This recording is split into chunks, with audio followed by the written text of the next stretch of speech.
Hello and welcome to the channel. For today's video I'm going to be exploring the FuturePort 82 simulation, and this is a recreation of Epcot Center during the first year it was open. Now if you would prefer to watch this FuturePort exploration video without my commentary, I have uploaded this same video to my sister YouTube channel that's dedicated to video games, and I've included a link below. And that video is basically the same thing, only it's with the ambient music for Epcot as well as the sound effects that are built into this simulation. So if you don't want to hear me reminisce about the opening year at Epcot, I'd suggest watching that particular video instead of this one. Now for those of you who aren't familiar with FuturePort 82, this is something that has been like a pet project in, I guess, the Disney community, and they've been working on recreating like Epcot Center as it appeared in October 1982 when it first opened. What's very cool about this recreation is you can turn on certain features of the park that never were built, but were in the planning phases. For example, the Epcot PeopleMover is in this simulation that you're going to see today, and I will take a ride at it in the later half of this particular video.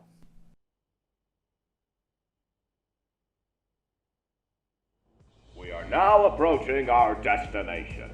Welcome to this exclusive preview of Epcot Center, our experimental prototype community of tomorrow. All of us at Epcot Center are glad to have you as our guests today. We welcome you and hope you find your time with us to be a most enjoyable one. Walt Disney was a dreamer and a doer, a man who cared about the world and its problems. He believed that people could develop solutions to problems if equipped with information, technology, and opportunity. Epcot Center has been created to showcase prototype concepts and technologies and may someday serve people everywhere. This is the essence of Epcot Center, a collective endeavor by people for people in the hope for a better world. The park is separated into pavilions, each dedicated to a theme of mankind's history. Through energy production, technology, transportation, communication, and medicine, experience the development of civilization and the possibilities of tomorrow. In exploring man's relationship to the land, the seas, and into outer space, see how we can both harness and nurture our world for generations to come. Epcot Center integrates cutting-edge technology with the knowledge of industry experts, from the integrated computer system that runs the park's attractions to the prototypes and concepts on display in our exhibits. Technology is key to improving our lives both today and in the future. We are now approaching the station. Join our ambassador, Julie, for an introductory presentation on Future World pavilions and attractions. Then proceed down the ramp through the park's main entrance.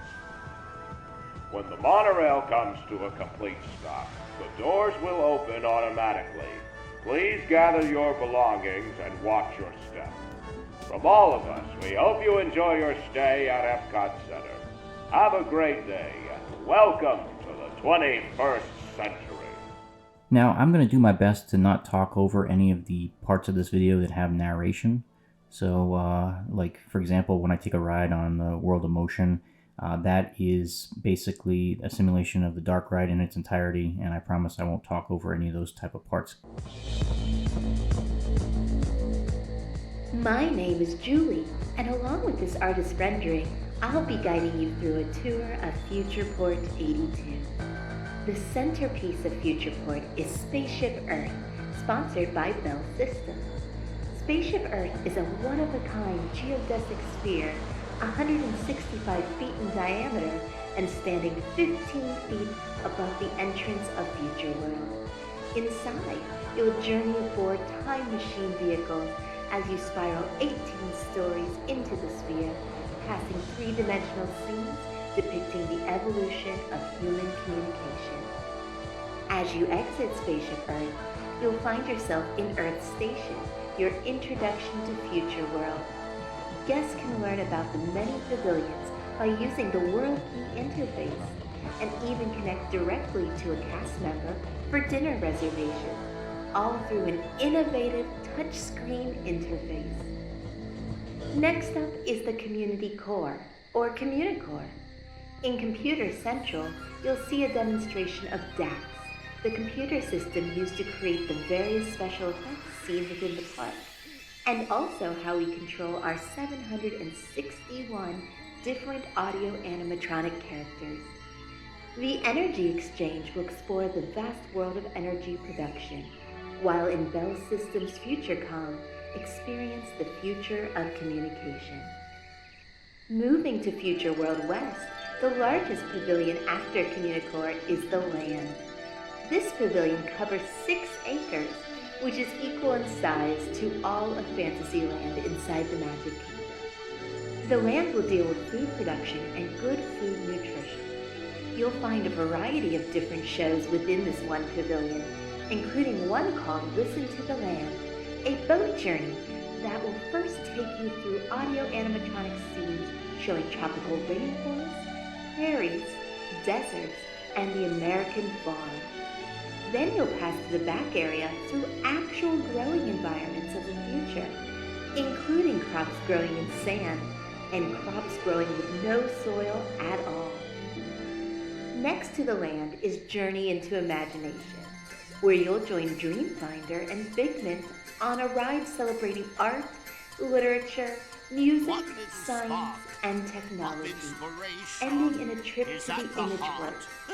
Here you'll participate in demonstrations around instant photography, computer-assisted artwork, and even compose your own musical score by pointing at the instruments you want to use. So glad you could come along. Heading to Future World East, next we have the World of Motion. Experience It's Fun to Be Free, a whimsical journey through the history of transportation, culminating with a trip to the utopian city of the future.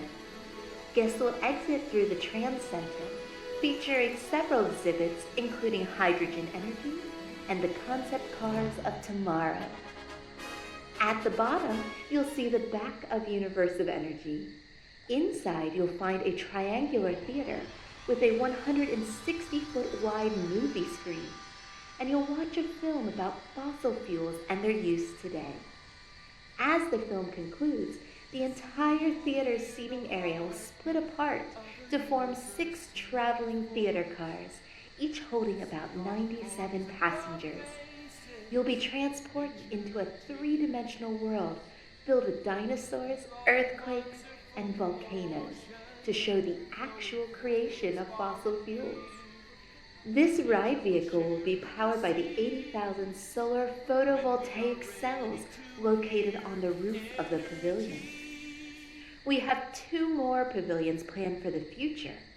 While right now it's a large flat mound of dirt, the Living Seas, scheduled to open in 1984, will begin with a history of the oceans before traveling far beneath the waves in hydrolators to Sea Base Alpha in the world's largest saltwater tank.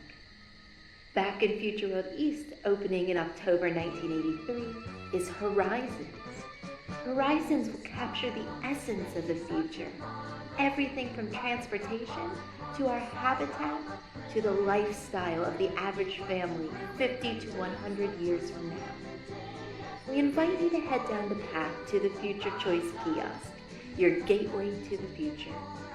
Thank you for visiting FuturePort 82.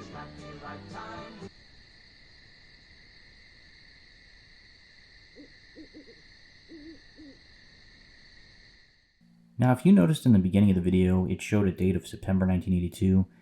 This particular time frame that's being depicted in Epcot right now is like the preview days, like a month before it was officially open to the public.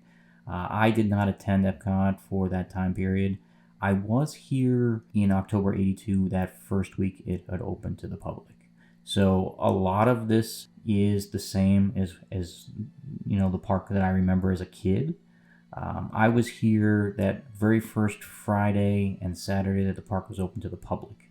And I remember it vividly because the park wasn't completely finished when it opened to the public. I remember only like half the parking lot had been completely paved, and that very first visit to Epcot, we parked the car on grass because they were still working on the parking lots when it had opened in October 1982. Right now, you're looking at the PeopleMover that was planned to be built here in Future World that never actually happened. I feel a little conflicted about this. For years, I had, heard about the PeopleMover, being built through Communicore and everything, and was excited to see what that would look like in the simulation. But, looking at how the PeopleMover track is hanging over around the Epcot entrance fountain, I feel kind of meh about it. I do feel like it does make this wide open space in front of Spaceship Earth that everybody loves to take those selfies and everything. I feel like it's a little too claustrophobic in this area. So I still think Epcot would be amazing with the PeopleMover, traveling through Communicore and everything. I know the location of the station was probably in the blueprints, and the FuturePort people just kind of integrated into this simulation. Personally, I don't think this is a good location for the PeopleMover station. I think it would make a lot more sense to have the PeopleMover station like maybe in the back of Communicore, or over towards the Odyssey restaurant, somewhere where it's not taking up all this amazing green space. Spaceship Earth is the very first impression that you get when you walk into Epcot Center, and I just feel like this doesn't make a great impression. It just seems like too confined a space. Having the fountain and the wide open blue sky, it's just a lot more inviting. I also realize it's kind of a ridiculous ask right now to expect Disney to build the Epcot PeopleMover, considering the only existing PeopleMover still in operation is at the sister Florida theme park at Magic Kingdom. If anybody gets a PeopleMover next, it probably should be Disneyland because of the Rocket Rods debacle. Disneyland sorely needs its PeopleMover rebuilt. I really do hope they finally fix Tomorrowland over there because, the flagship park for California really needs some love. What's really amazing to me is I remember the park looking exactly like this, and the first time I actually went through the simulation, I actually got teary-eyed because the FuturePort people did just an amazing job developing this particular simulation. I remember the purple carpeting in Communicore and the balloons that were animated at the top of the land pavilion, and all kinds of great memories came back to me. So I want to take my hat off to the FuturePort team. They did an amazing job developing this. Even though this simulation is still a beta, they've done an amazing job already. Now, when it comes to the current status of FuturePort, it is on hiatus right now. I think the original developers don't have time to work on it anymore, but a new team has come in to continue development on it. I downloaded the latest version of the beta from archive.org. Some of the download links on the official FuturePort 82 site weren't working at the time. I will provide the link that I used to download this particular simulation. So if you want to play along and explore, and maybe there are sections of this FuturePort that I had missed, maybe you can discover them by downloading it yourself and exploring it on your own. I will admit that Epcot from the 1980s is probably my favorite theme park of all time. I absolutely love this era of the park. All the attractions were just so informative and fun, and I definitely feel like the integration of the intellectual properties like Elsa from Frozen and Ratatouille and Little Nemo and stuff, Guardians of the Galaxy, I really feel like all of those were step backwards for the park. I'm just not a fan. I will freely admit, though, this Earth Station area was kind of a miss. This is the one section of the park where I'm like, yeah, that was kind of lame. It feels like a bus terminal to me. It never really felt like the rest of the park. Even as a kid, I was scratching my head, trying to ask why it's here. I realize all theme parks need like information areas to pass out maps and that kind of stuff, but I don't know. I just feel like this section could have been executed better. And I feel the completely opposite about Communicore. I feel like we really lost something. This was an incredibly fun section of the park. It was kind of like a science museum. There were all kinds of great interactive exhibits. I really remember loving, the energy exchange where you could jump on an exercise bike and it could tell you, you would pedal it and it would tell you what was the equivalent of like a gallon of gasoline. And building your own roller coaster with the computers back then was just mind-blowing. And having a conversation with an artificial intelligent robot, at least that's what they advertised. Just an incredible exhibit. And I feel like when they took Communicore away, they realized their mistake because, the Epcot engineers have been working on something to replace, I guess, the Communicore idea. For the longest time, they were promising to build the Play Pavilion in the former Wonders of Life attraction area. So I think that's an acknowledgement that we lost something with Communicore, and they really are trying to find a way to bring it back. Innovations that actually replaced it was really good too, though. I have a lot of great memories of Innovations. They had this amazing roller coaster simulator ride that was kind of like a thrill ride, but it was, it was all just like on a flying arm contraption. It's kind of, you had to be there to kind of understand what it was like. I remember they had the official like Sega exhibit too, which was just absolutely incredible. You got to play all the latest Sega video games, and it was like going to like a consumer electronics show with a lot of interactive kiosks and video games and stuff. So I have really high opinions of Innovations as well, because like when they first built Innovations, it was great. I will acknowledge that by the end of it, when a lot of the sponsors pulled out, Innovations was kind of lame, especially towards the end, and they finally did put it out of its misery.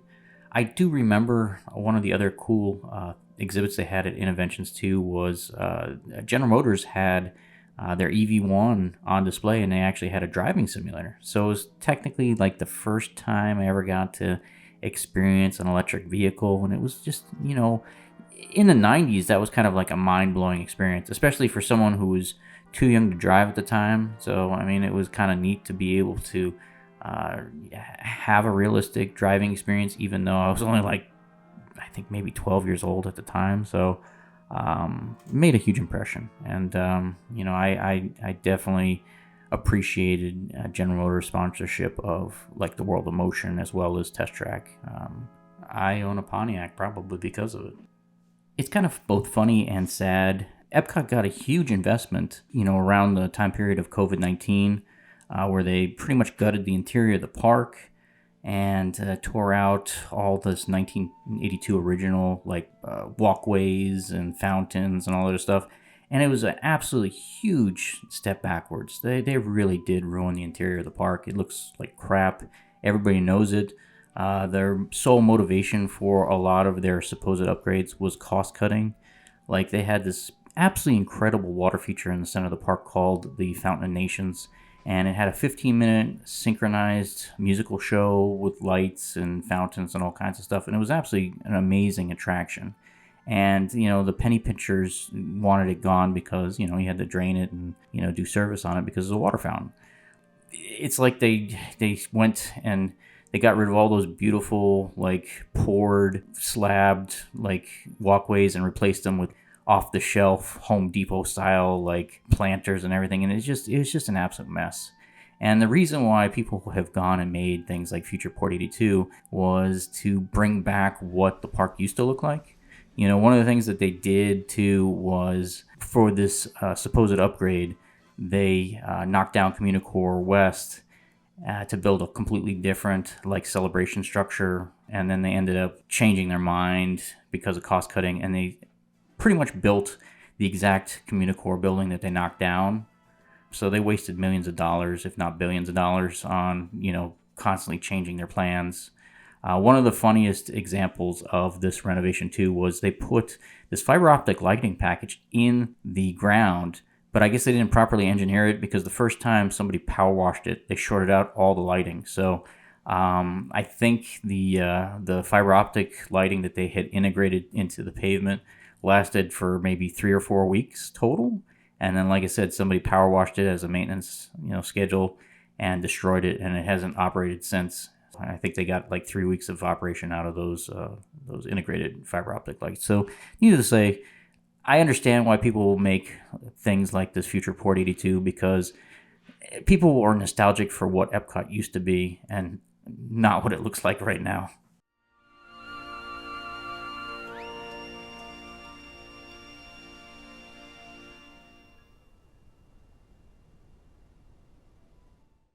I do think the PeopleMover looks great in Communicore. It doesn't matter if you're standing at like ground level from the Centorium retail store or Energy Exchange looking up. And now when I'm walking around Epcot in like Communicore East, I can't unsee it.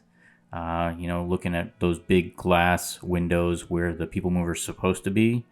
It really does feel like we lost something by not getting the PeopleMover. I just don't like the way it looks out in front of Spaceship Earth. I think, if they had just contained it maybe behind Spaceship Earth, I think it would have worked much better. And maybe put the station behind Spaceship Earth. Maybe, like I said, either in Communicore, like I mentioned earlier, or maybe over in between Living Seas and like Spaceship Earth, something like that. I think that entrance fountain needs to be all by itself and wide open like it is already. When you go on the PeopleMover POV later in this video, you'll see it really is a great experience once you get to the Communicore section of the ride. I just think it looks terrible when it makes the turn around the monorail station, as well as kind of pivoting around Spaceship Earth. That's the section of the ride where I just don't think it looks very good. And that's probably why it never got built. I really miss this purple carpeting. I don't know what it is about Communicore and the purple carpeting, but it just looks really good to me. I don't think this is aged at all, and I really wish they'd bring back some purple carpeting to Epcot.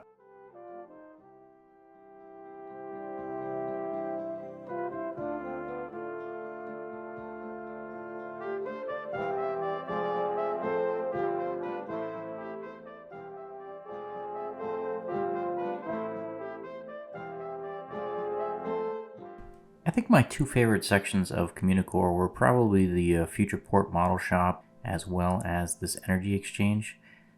I just miss all the interactivity that Epcot used to have that doesn't have anymore. It wasn't just Communicore. The top of Imagination was amazing too, and that'll come up later in this video where you would walk through like the rainbow corridor, as well as they had these big tables of like nails that you would be able to stick your hand up in and change the shapes. I loved these interactive exhibits here in the Energy Exchange, especially because the exercise bike was pretty neat. They had a second bike, if I recall, where you would pedal and it would take you for a full video tour of Disneyland. I remember that one too.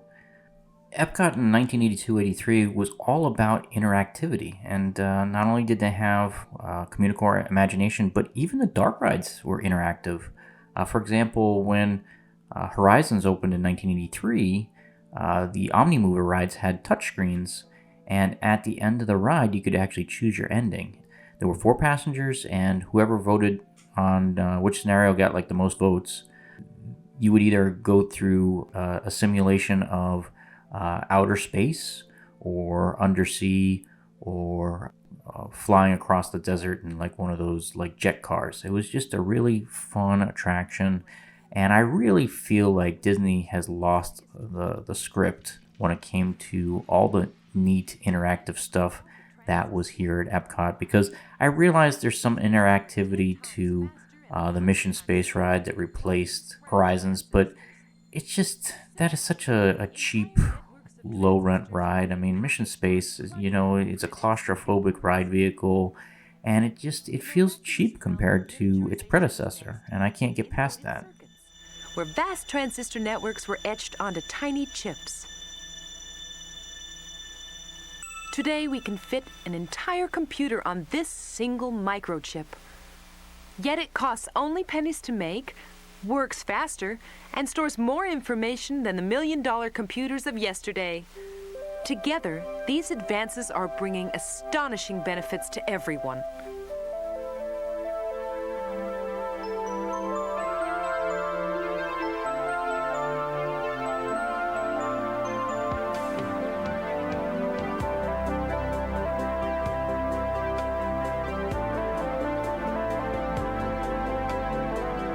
Although applications of the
Well, right now we're heading towards Universe of Energy, and this is probably my favorite opening day attraction.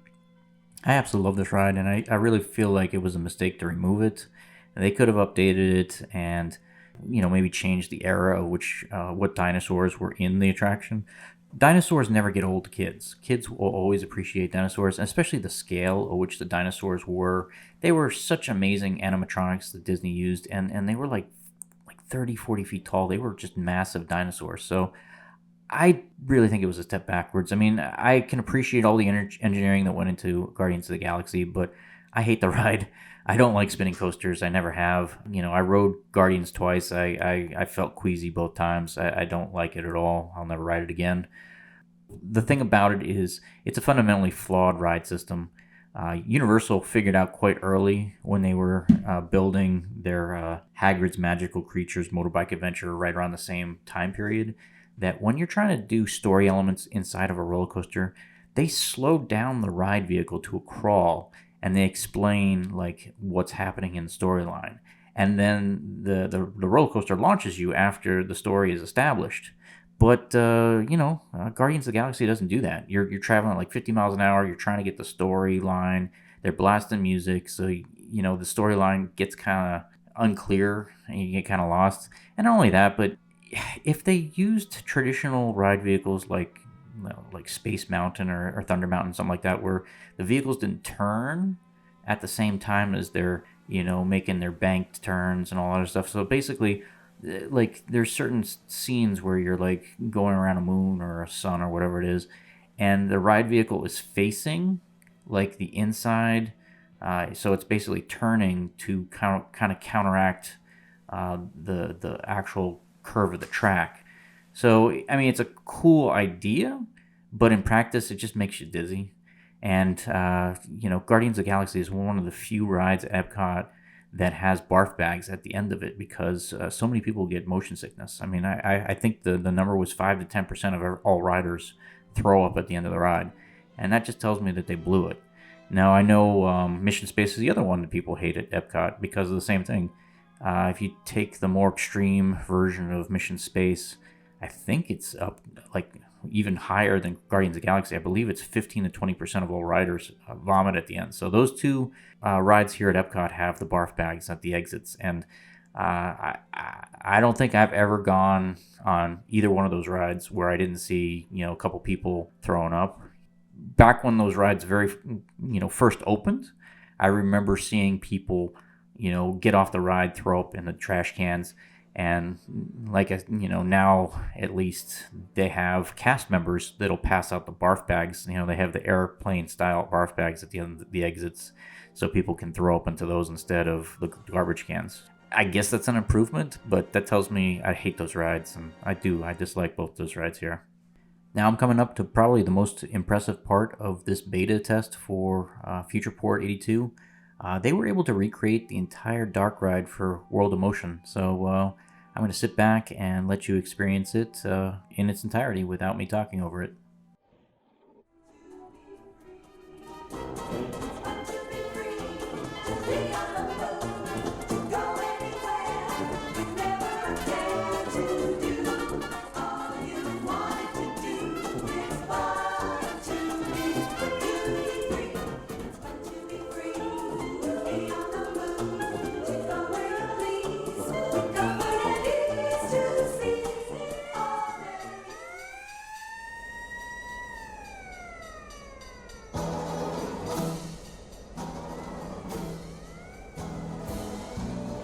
Your hands and arms inside your vehicle and remain seated while traveling. Thank you. Your vehicle doors close automatically.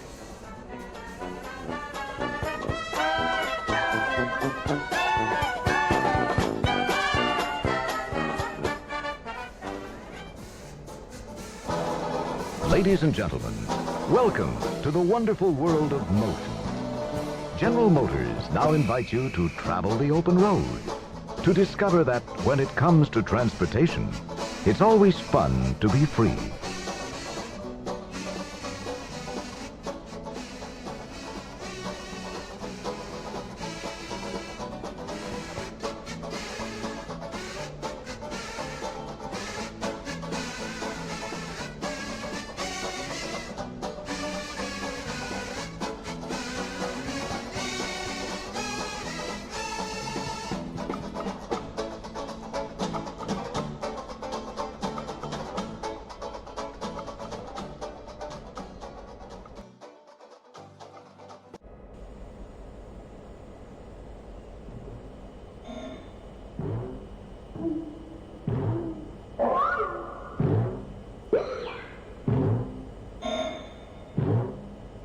Throughout the ages, we have searched for freedom to move from one place to another. In the beginning, of course, there was foot power.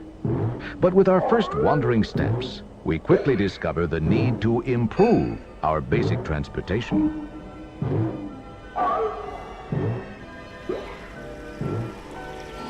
After years of stumbling around, we launch a new idea. Our first safe highway, water.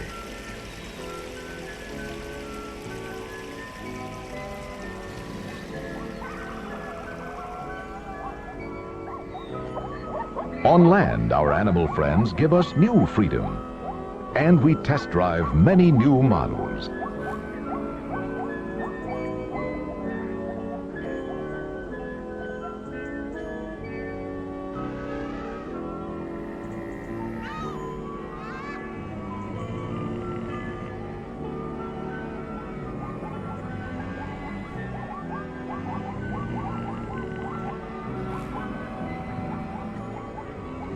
A revolutionary turn of events. The wheel. And now things really get rolling.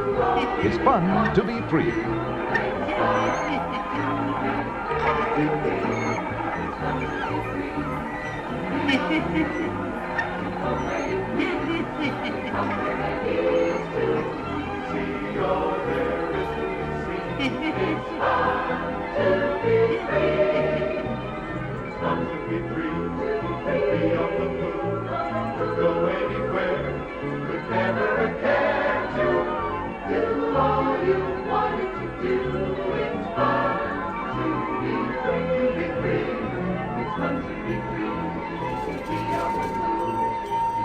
With our newfound freedom, empires expand, cultures flourish, trade and commerce grow.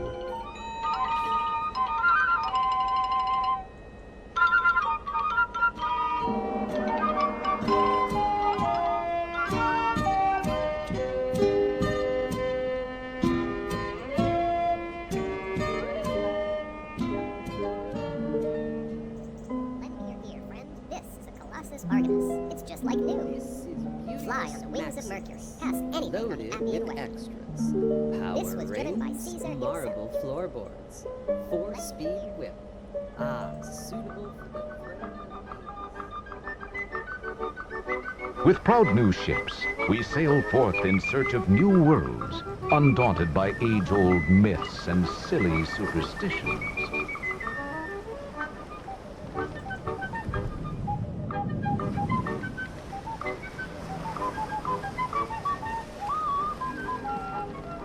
The age of the Renaissance. Great minds are turning from works of art to flights of fancy.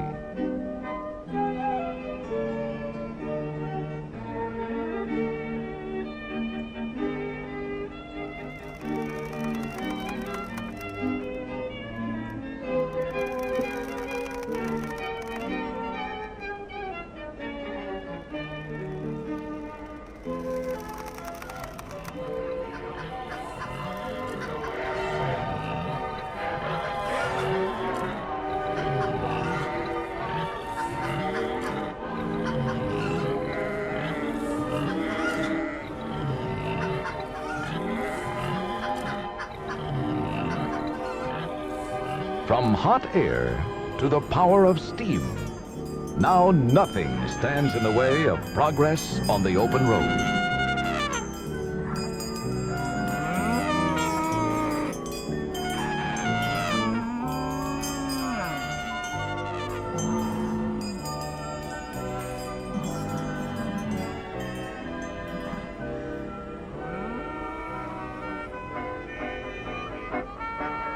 Great boilers of steam change our sails to paddle wheels.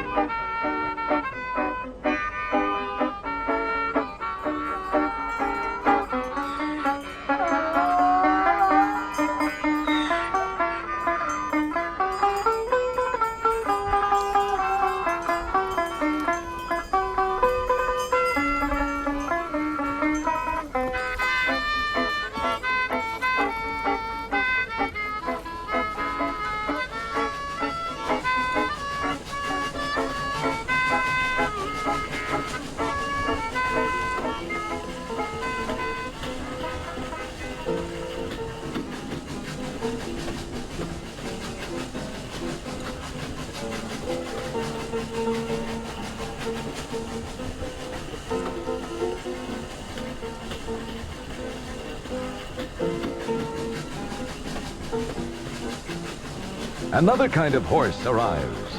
A steam-powered iron horse, bringing fast, dependable, safe travel to the new frontier. This means you.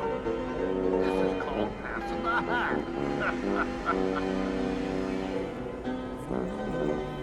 All right, pop it in the hat. Pop it in the hat, mister. Come on, come on. Keep your hand. I don't know about this. Ah, the peaceful countryside. What more romantic way to enjoy it than with that infallible combination of man and machine, the bicycle?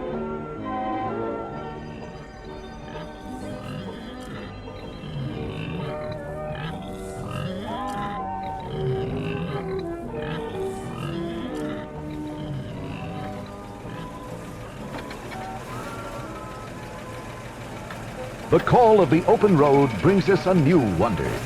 A carriage without a horse. Yes, with the horseless carriage, we thunder full speed into the 20th century.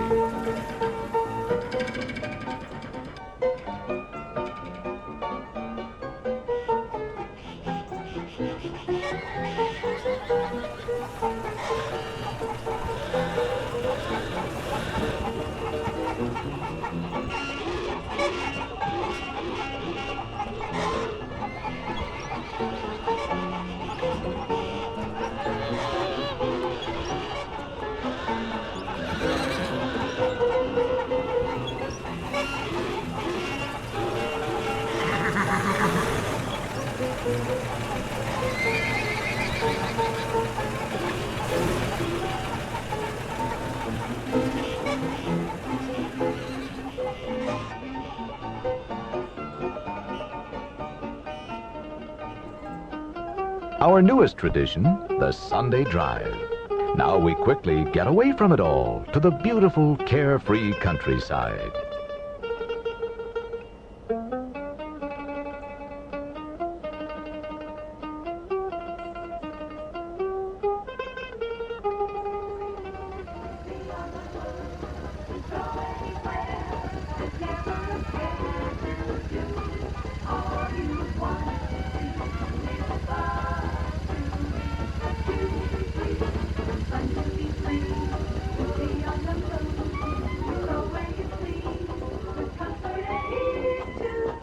The dashing heroes of the wild blue yonder.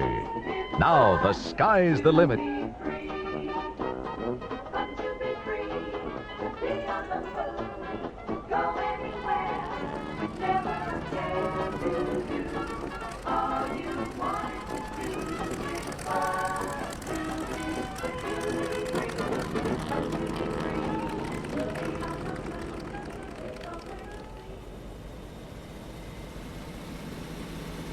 Mobility is the byword of modern transportation.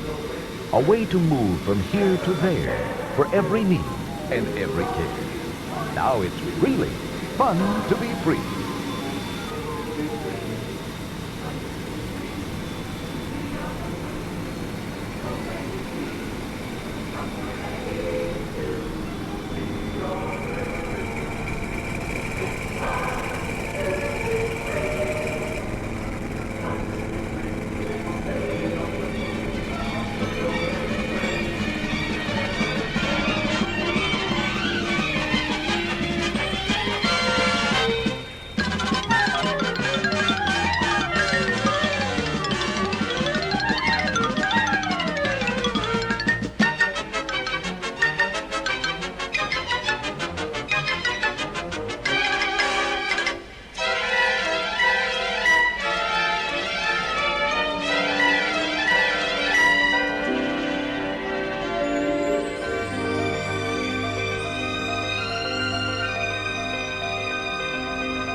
Yes, our world has indeed become a world of motion.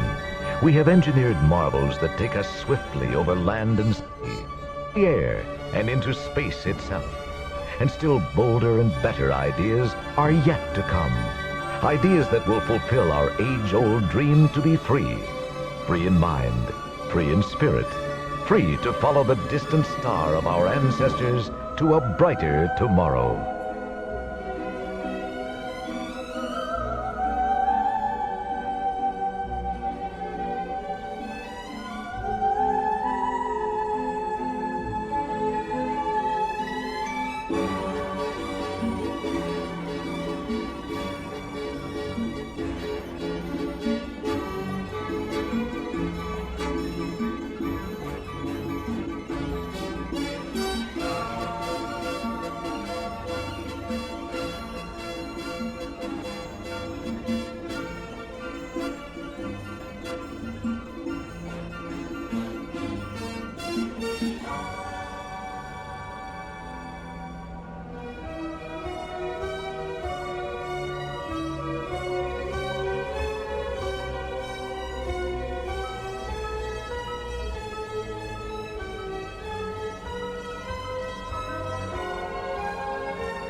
Ladies and gentlemen, General Motors now invites you to share the challenge of the future. We need you to help us shape tomorrow's mobility.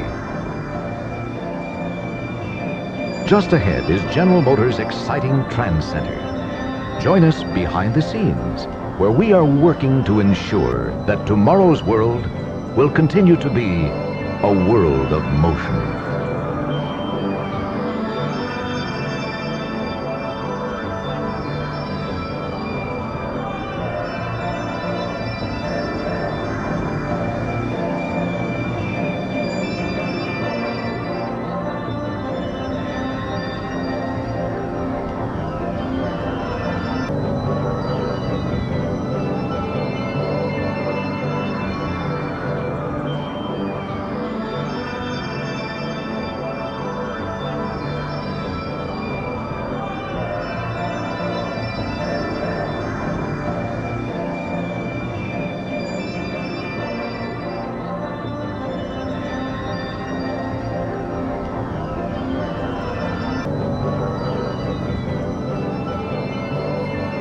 Your vehicle doors will slide open automatically. Please gather your belongings and step out to your right. Your vehicle and the moving platform are traveling at equal speed. Your vehicle doors will slide open automatically. Please collect your belongings.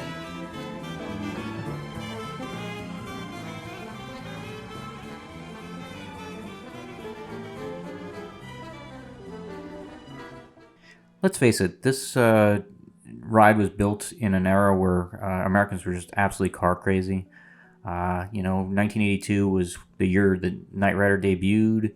I think it was a year before Hardcastle McCormick showed up on TV, and 1981 was the year that the second most popular TV show in the United States was The Dukes of Hazzard. So we were car crazy back when this ride was built.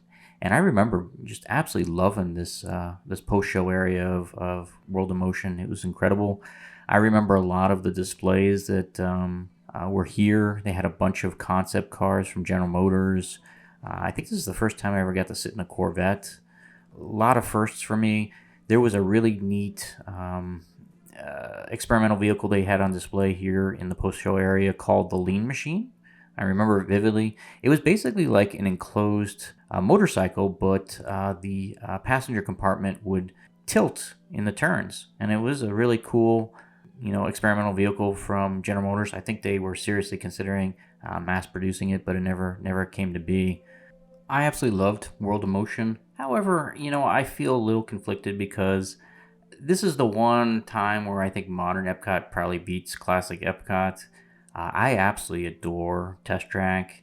I think the original version of Test Track was the best, and the second revision was probably the worst, and the current revision that kind of blends elements from both is pretty amazing. So I really do love Test Track. I do feel like it's probably an upgrade over World of Motion. World of Motion felt kind of dated even when it debuted in 1982, and there was a reason for that because this particular World of Motion ride actually was originally built for, I believe, the 1964 World's Fair.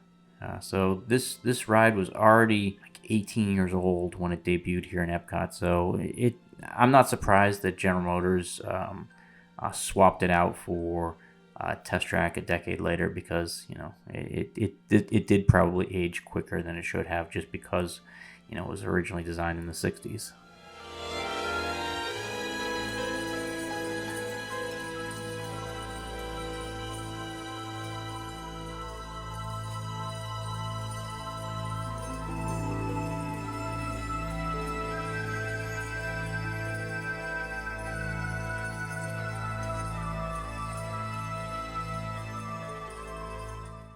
This is so depressing right now. This section of Epcot is so much nicer in 1982 than the endless sea of white concrete that we've got now in this area, without any water features and fountains, and they really destroyed the section of the park. This was so much prettier. The landscaping was better. I still can't believe they scrapped the Fountain of Nations. It's just. This still looks futuristic to me, and what they replaced it with looks like a courtyard to like a Marriott. I have no idea who signed off on the renovations, but whoever did should lose their job and never work again.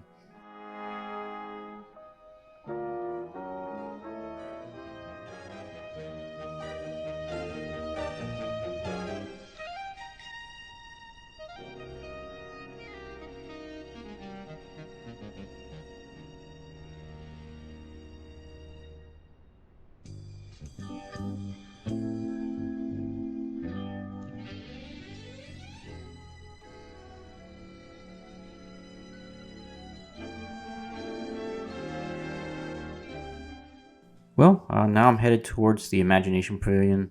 Unfortunately, they don't have the Imagination ride recreated here in this particular beta version of FuturePort 82. I understand that that's a goal for them, but I think right now they're working on Living Seas, from what I understand, because they get some video footage of the Living Seas Pavilion in the title sequence when you first start up the demo.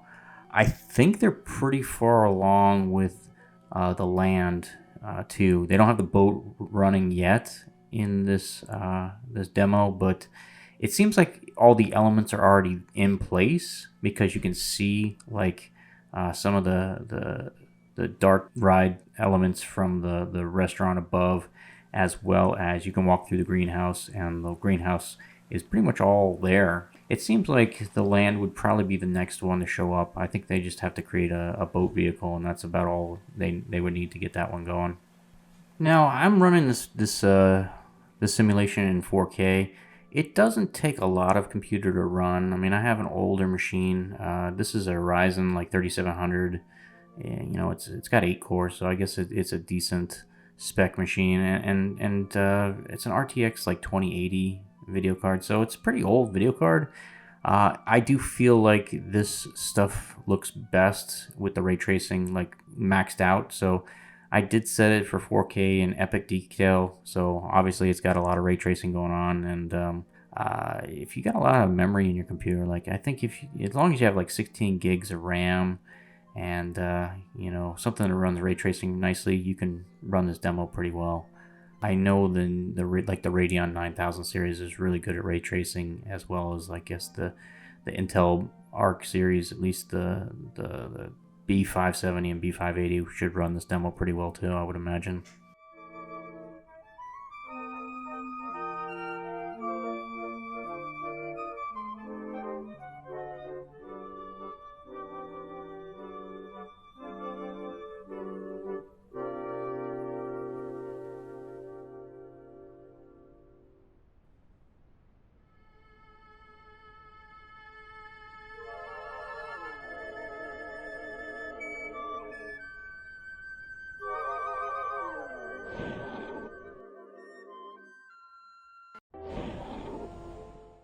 I'm telling you, I didn't have any kind of recollection of the interior of the Imagination Pavilion.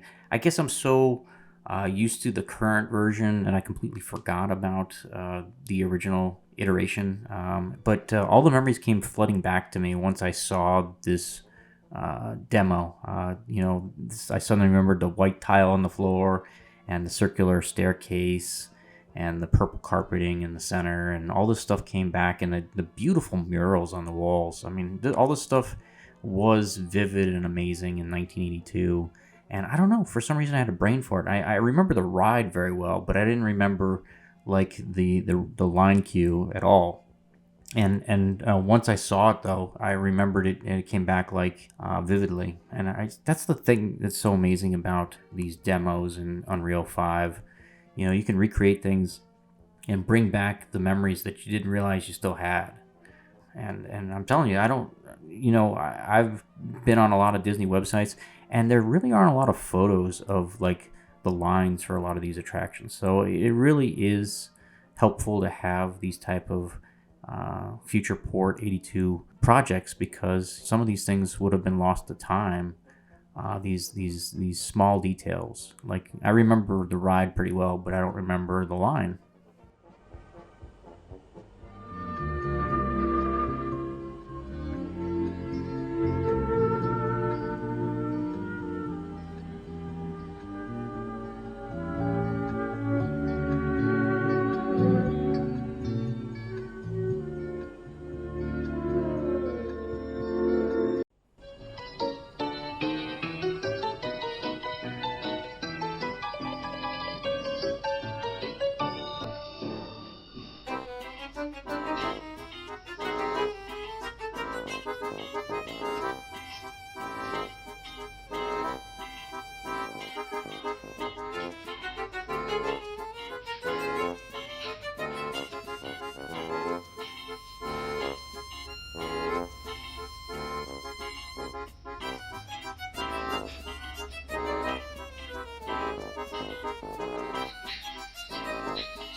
I'm telling you that Magic Journeys 3D movie was crazy. It was absolutely crazy. I remember it vividly, and I haven't seen it in like 40 years. Once you hear that soundtrack to that Magic Journeys like jingle, you will never get it out of your head, and that'll pop into my head at the weirdest times. That soundtrack is just really memorable, and it was just. I will say this about the concept of the movie. The cocaine must have been amazing in 1982 because there's no way that you come up with a 3D movie like that without running lines of coke, because it was just so out there. It was so weird. And I mean, it was all about imagination. I mean, it did tie into the pavilion pretty good, but it was so weird. It was so out there. I mean, they were trying to push like the 3D technology, and some of the special effects were absolutely amazing. Like I remember the witch, when she throws the lightning at you, it scared the crap out of my mom so much that she knocked my 3D glasses off. Some of the jump scares in that movie were the best ever, and then throwing them in 3D on top of it, just a crazy film. It made little sense when it came to plotting and storyline. It just was just kind of let's come up with every crazy scenario we can for making a 3D movie, and that's basically what Magic Journeys is. I don't think you could ever get away with a movie like that now in a theme park, because it would be way too intense for little kids nowadays. Gen X was just a different generation. We got raised on some crazy movies. They would just throw some real violence out of left field in a lot of our movies growing up. I remember, they just randomly killed the horse in the Neverending Story, and it traumatized kids for life. And they just didn't care. Airplane was like a PG movie, and there were boobs all over it. And, it was just a different era, and things slid under the radar a lot more back then. And when it came to jump scares and movie violence, Gen X got a lot more stuff in PG movies than kids do today.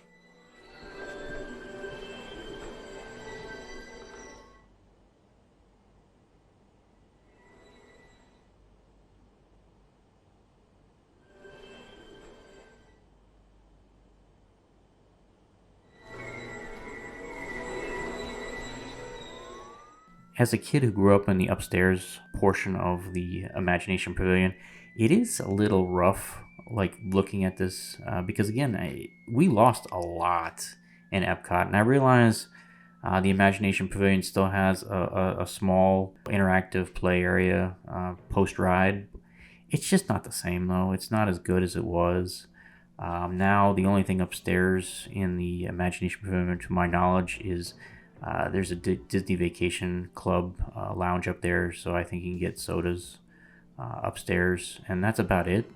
It's just, that pavilion is like a shell of its former self, and the current ride, was revised on the cheap when Kodak was teetering on bankruptcy, so they did such a half-assed job when they redid the ride, and it's like, I think it's like half as long as it used to be. So they did so much cost cutting on Imagination, and it really hurts. And the sad part is, most people who've been to Epcot know the current version. They never experienced the original, because this crappy version of Imagination has now existed way longer than we ever got out of the 82 version. Because I think the 82 version was only around for like 12 years, 13 years. I think they redid it in the mid 90s. Yeah, everybody knows the lousy version of Imagination, but people don't remember the original with Dreamfinder, and that's a tragedy, because the original ride was so much better. And like I said, a lot of people just don't even understand when they see Dreamfinder at Epcot. They don't know his whole storyline from the original pavilion.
So if a Disney executive ever watches this video, I just have a little suggestion. Don't screw up the land and don't screw up Spaceship Earth. People like the fact that they're still largely original from 1982. Don't mess this up. You've already messed up enough at Epcot. Please leave those two intact. I mean, the one upside to the land is it is absolutely massive. It is a building that is 6 acres large. I mean, it's the same size as the original Fantasyland in Disneyland, and that's probably why they haven't retrofitted or changed anything, because the sheer cost of redoing a building of that size, and especially right now, they don't have a sponsor on that building, so I think it's pretty safe. I don't really think they're going to mess it up. I hope not. You know, it's one thing to change the voiceover at Spaceship Earth and to update some scenes. That's fine. You know, you want to retrack it and you know, update the ride system, fine. But keep it an OmniMover. And the same thing with the land. You know, people love the boat ride. People love that if it's a nice, like, 15-minute long air-conditioned boat ride, and it's nice and gentle. You know, it won't scare anybody. I know a lot of people find it boring, but you would never know because there's always a decent line there. You know, it's usually kind of a walk-on, like 15-20 minutes, but that's nice. In the middle of the day, after you waited 2 hours in line at Test Track and Frozen, you know, the Living with the Land boat ride is that wonderful breather. It's almost always kind of a walk-on attraction. You know, I think the biggest line I've seen in the last 2 decades there is maybe 40 minutes. Most of the time, that ride is a walk-on and with only a 10-minute, sometimes even a 5-minute wait. It's that stress reliever in the middle of the day. You know, you can go down to the food court, get a nice meal, go on an air-conditioned boat ride, stress-free, stress relief in the middle of the day, and then you can go battle through the Ratatouille line afterwards. And that's what you need. Not every ride should have a 2-hour wait. So please, Disney, don't screw up Living with the Land.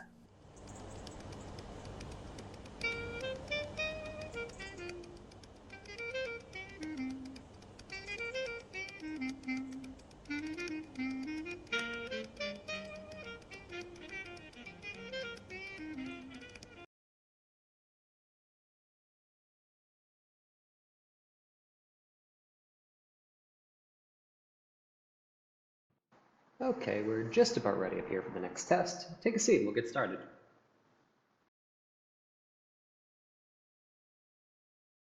Okay, so this is something I was forced to do, but really didn't want to do. The entire Kitchen Kabaret animatronic show is completely recreated in this FuturePort demo. Unfortunately, all the music in Kitchen Kabaret is really heavily locked down by copyrights, so I was unable to pretty much post this video just because I have a monetized channel, and the copyrights were basically blocking me from even making this video public.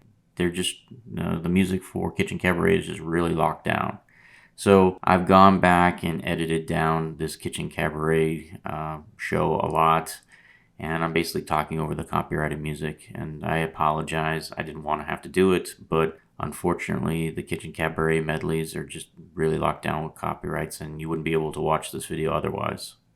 I'm not gonna lie, that surprised the hell out of me. Of all the things that I thought the FuturePort 82 team would work on, I didn't think one of the first things they would do would be to recreate the Kitchen Kabaret animatronic show. But they did, and their work is very impressive. I mean, it wouldn't have been my choice. Even as a kid, I thought it was kind of corny, but you know, it's cool that it's here. I kind of wish they would kind of work on that, you know, Living with the Land ride instead. Or back then it was Listen to the Land, I think. It would be kind of neat to see that recreated, and I think the elements are already here. It seems like just about everything they need is already in this land pavilion. They just need to get the boat ride and the soundtrack dropped in. So hopefully that'll come out in the next update. I would say that out of all the attractions in Epcot 8 from 1982, Kitchen Kabaret and World of Motion are probably the two attractions that I missed the least. I just think that their replacements were superior, which is rare for me because I think most of the Epcot replacement attractions were a step backwards. I definitely prefer Soarin' to Kitchen Kabaret, and I definitely prefer Test Track to world of motion. But it's cool if that's what their passion is. They did an amazing job recreating it, and I still am in awe of what they were able to achieve already with this beta test. And I'm looking forward to seeing where they go moving forward.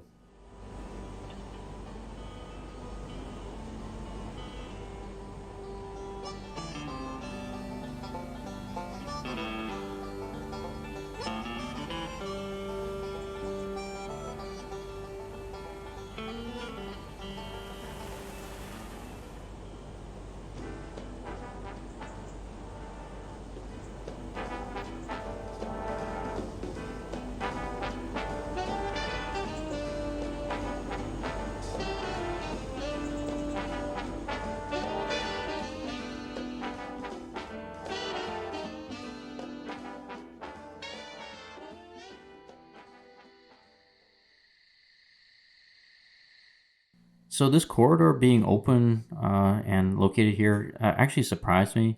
I actually did do the behind the scenes tour a couple years ago, and I still haven't posted that video. I got to get it up. I was surprised that the FuturePort people already have the greenhouses in here, even though this is an early beta. You can, as you can see, you can walk around all the greenhouses. They're already all the assets are in place. They even have the plants inside. Like I said, I think the only thing they really need to do the listen with the land boat ride is drop the boat in there and the soundtrack, and they're pretty much done. So I'm hoping that gets finished in the next update. This is a pretty amazing behind the scenes tour if you never did it. It's one of the least expensive ones too at Epcot. I think it was only like $30 when I did it. I remember it being really affordable, and it was a great experience. I think the tour is an hour or 90 minutes, something like that, and just kind of neat to see all the work that goes into maintaining the greenhouses and how they get so much amazing fresh food out of this pavilion. That's the cool thing about the land that a lot of people don't realize, that a lot of the produce that they serve at the resort restaurants comes from this greenhouse. So they grow a lot of their own food. So it's kind of cool.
I'm just incredibly impressed by the level of detail on all these assets in this FuturePort.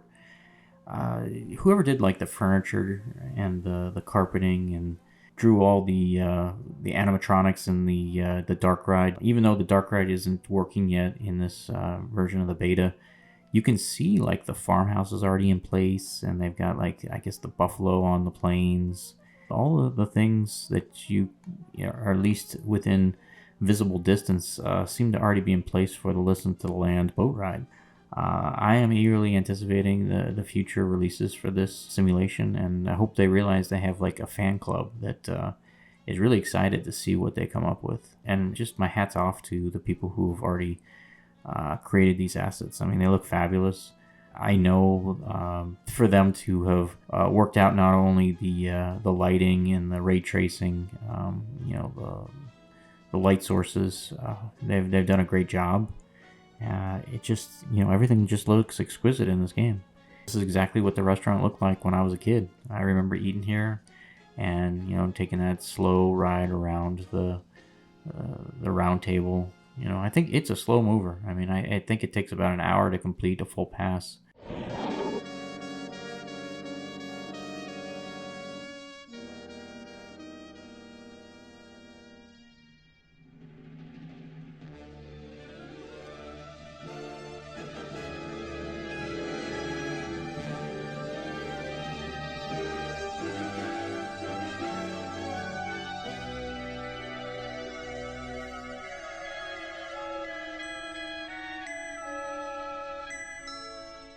This is something that I didn't realize or remember. I didn't remember these signs being up that opening week that I was here. I just don't, I mean, it's just too long ago. I don't remember it. It's kind of wild that they were already promoting the Wonders of Life Pavilion back in '82. I wasn't aware that the sign was up for it already. And they got in the wrong location, but, you know, it's the thought that it counts, I guess. At least the sign for the Living Seas is in the right spot. But it's kind of neat. I just don't remember the signs. I'm sure they were here, but, you know, let's face it. I had a 5-year-old brain by then. I'm sure my memories weren't fully formed yet.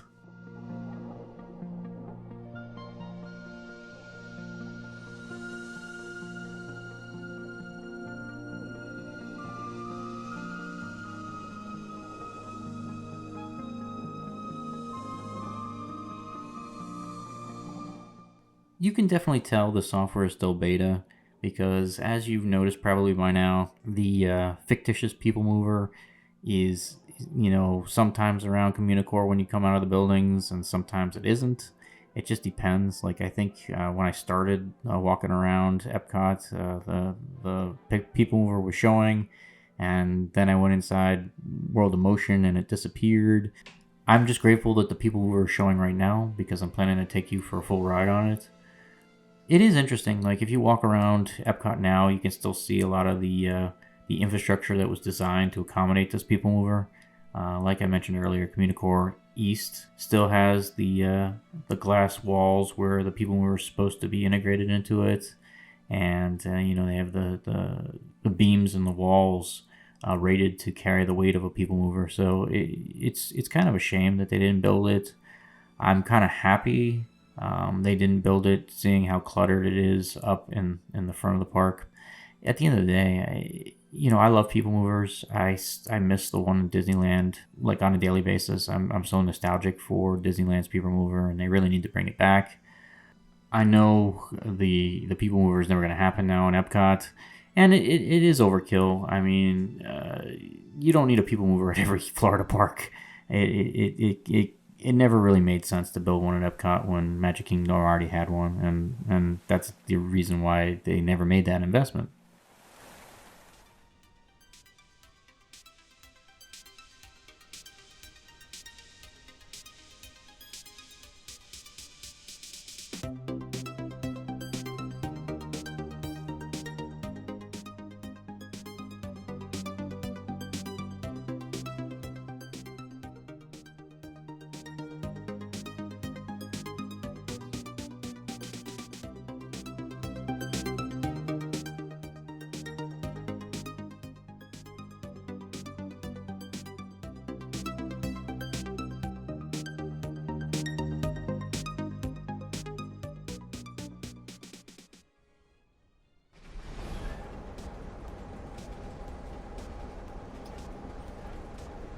The doors of your car will close automatically. Please keep your head and arms inside the vehicle and remain seated at all times. And please, no smoking. Welcome aboard the Smithway PeopleMover. You are embarking on the local line's Grand Circle Tour of FuturePort 82, aboard the transport system of the future. Epcot Center is a place where human achievements are celebrated through imagination, wonders of enterprise, and a future that promises new and exciting benefits to all. Explore humanity's achievements in the arts and sciences, and our shared relationship with the Earth, the seas, and outer space. We welcome you to the future.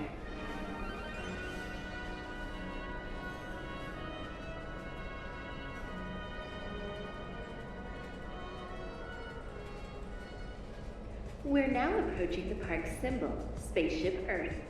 Inside your time machine, witness how humanity learned to communicate as ancient cave paintings give rise to the written alphabet. Experience the rise of civilization and the fall of Rome, the Dark Ages and the Renaissance, through the development of the modern world. Experience a belief and pride in man's ability to shape a world that offers hope to people everywhere in this, our Spaceship Earth. Then, learn about Epcot Center using our innovative World Key touchscreen interfaces in Earth Station. We are now entering Communicore East. In the American Express travel port, explore many top vacation destinations around the world. In Epcot Computer Central, learn how computers will soon make your life easier in the Astuter Computer Review. Then use computers to build your own roller coaster, paint the US flag, and even speak with our robot, Smart. In the Energy Exchange, guests explore man's relationship with different types of energy. Then relax with a solar burger and fries at the Stargate Restaurant. Epcot Center will continue to expand and grow. Scheduled to open in October 1983 is Horizons, following the lives of a family of the future in exotic desert, undersea, and outer space colonies. We are now above Centorium, the largest shop in Future World. Inside, find unique treasures like a full array of solar toys and sculptures, natural food cookbooks, electronic games, and more. The Electronic Forum beams live news over satellites directly to you. Then enter the Future Choice Theater to voice your opinion on key issues of the day, all through buttons on your armrest. In Future World East, learn how it's fun to be free in the world of motion, a whimsical trip through the history of transportation. Then view concept vehicles of tomorrow in Trans Center. On the opposite end of the park, unlock your creativity in Journey into Imagination. Visit the ImageWorks, our creative playground of the future, then see the world through the eyes of a child in the 3D film Magic Journeys. Coming soon, join Dreamfinder and his dragon Figment as they collect sparks of imagination in a fanciful new ride.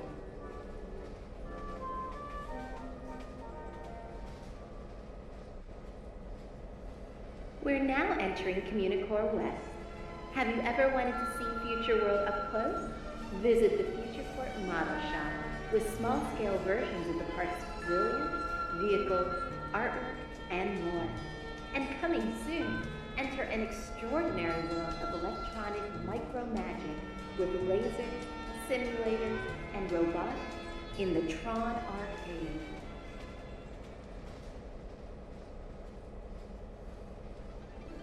Outside, you'll see the land, dedicated to man's relationship to the earth. Listen to the Land is a boat ride celebrating food production. Pass through the Symphony of the Sea, dramatic American landscapes, and innovative greenhouses where plants grow without soil.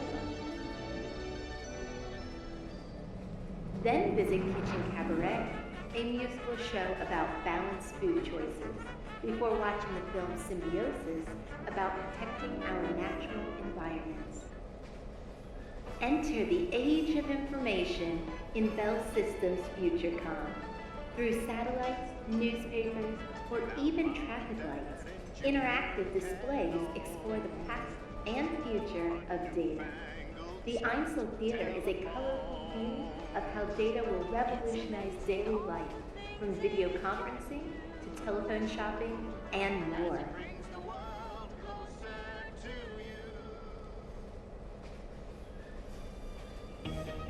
We're once again passing by Earth Station.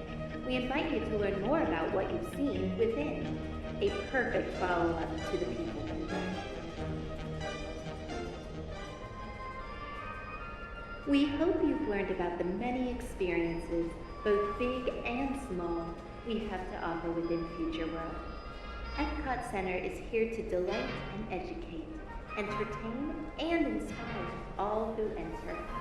As we complete our Grand Circle tour, we thank you for visiting this place of joy, hope, and friendship. Please remain seated until the doors have fully opened. Then step carefully onto the moving walkway towards the ramp. Thank you for joining us on the Smithway People.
I hope you enjoyed this exploration of the FuturePort 82 software. I really enjoyed taking this trip down memory lane, and I get really nostalgic for Epcot. This was definitely my favorite theme park growing up as a kid. I still love it to this day, and I really love being able to spend time talking about one of my favorite subjects in the world. And if you are a big Disney fan like I am, then I hope you consider liking and subscribing to this channel. That's it for now, but hopefully you'll join me for the next one. Until then, I'm signing off as the Adventure Schmuck.